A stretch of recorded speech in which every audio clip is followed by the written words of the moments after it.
Hi friends, welcome to my cooking channel. இன்னைக்கு நம்ம இஞ்சி துவையல் எப்படி செய்யறதுன்றத பார்க்க போறோம். இந்த இஞ்சி துவையல் ஜீரண சக்தி கம்மியா இருக்கிறவங்களுக்கு இத சாதத்துல போட்டு சாப்பிட்டா ரொம்ப நல்லது. குழந்தைகளுக்கும் சளி பிடிச்சா இத கொடுக்கலாம்.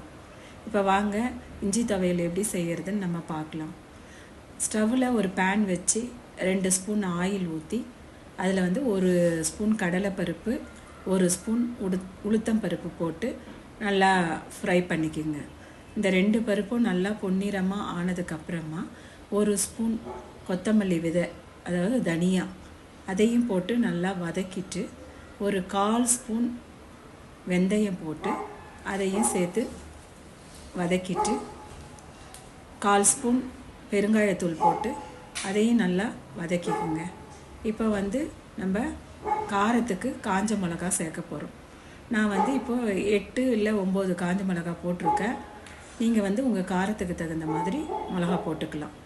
அடுத்து 1 கப் இஞ்சி தோல் சீவி வெச்சி அதையும் போட்டு நல்லா வதக்கிட்டு ஒரு 5 பல்லு பூண்டு அதையும் போட்டு நல்லா வதக்கிக்கங்க. இப்போ புளி ஒரு நெல்லிக்காய் சைஸ் அளவு புளியை போட்டு அதையும் நல்லா வதக்கலாம்.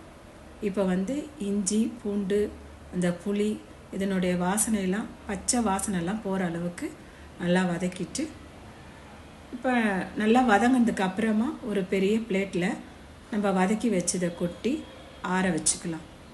ஆற வச்சதுக்கு அப்புறமா நம்ம அதை நம்ம மிக்ஸி ஜார்ல போட்டு அரைச்சு எடுக்க போறோம்.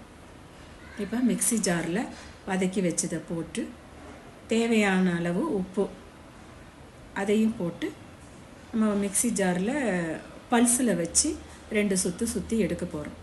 இப்போ பாத்தீங்கன்னாக்கா பல்ஸ்ல போட்டது இந்த அளவுக்கு நமக்கு வந்திருக்கு. இப்போ ரொம்ப கொரகொரப்பா இருக்கிறதுனால கொஞ்சமா ஒரு 1/4 டம்ளருக்கும் குறைவாவே தண்ணி ஊத்தி நம்ம நல்லா அரைச்சிக்க போறோம்.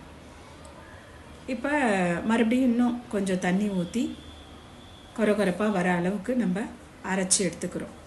அரைச்சு எடுத்துட்டு இதுக்கு நம்ம ஒரு தாளிப்பு கொடுக்க போறோம். ஸ்டவ்ல ஒரு pan வச்சு 2 ஸ்பூன் நல்லெண்ணெய் ஊத்தி ஒரு 1/4 ஸ்பூன் கடுகு போடுறோம். கடுகு நல்லா பொரிஞ்சதுக்கு அப்புறமா உளுத்தம் பருப்பு ஒரு 1/2 ஸ்பூன் போட போறோம். உளுத்தம் பருப்பு நல்லா பொன்னிறமா ஆனதுக்கு அப்புறமா ஒரு கொத்து கறிவேப்பிலை ஒரு வரமிளகாய் இதையும் போட்டு நம்ம நல்லா தாளிச்சு எடுத்துக்க போறோம். மிக்ஸி ஜார்ல அரைச்சி வெச்ச அந்த விழுதை இந்த தாளிச்ச panல போட்டு நல்லா நம்ம வதக்க போறோம். அப்புறம் மிக்ஸி ஜார்ல கொஞ்சமா தண்ணி ஊத்தி அந்த தண்ணியையும் அந்த விழுது கூடயே போட்டு சேர்ந்த மாதிரி நல்லா கலக்கி எடுத்து கொஞ்ச நேரம் நம்ம அப்படியே ஸ்டவ்ல விட்டோம்னாக்கா அந்த துவையில இருந்து எண்ணெய் பிரிஞ்சு வரும். அந்த டைம்ல நம்ம 1 ஸ்பூன் நாட்டு சர்க்கரை போட்டாக்கா நல்லா டேஸ்டா இருக்கும். அதனால 1 ஸ்பூன் நாட்டு சர்க்கரையும் போட்டு நல்லா வதங்கி வந்ததுக்கு அப்புறமா அந்த துவையில இருந்து நல்லா எண்ணெய் பிரிஞ்சு வந்ததுக்கு அப்புறமா நம்ம ஸ்டவ் ஆஃப் பண்ணிடுறோம்.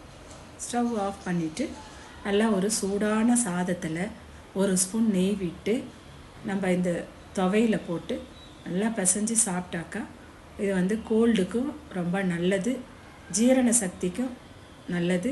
அதுக்கு அப்புறம் பாத்தீங்கன்னா நமக்கு காய்ச்சல் வந்ததுனாக்கா இந்த மாதிரி துவையல் போட்டு நம்ம சாப்பிடும்போது நமக்கு வாய்க்கு டேஸ்டாவும் இருக்கும்.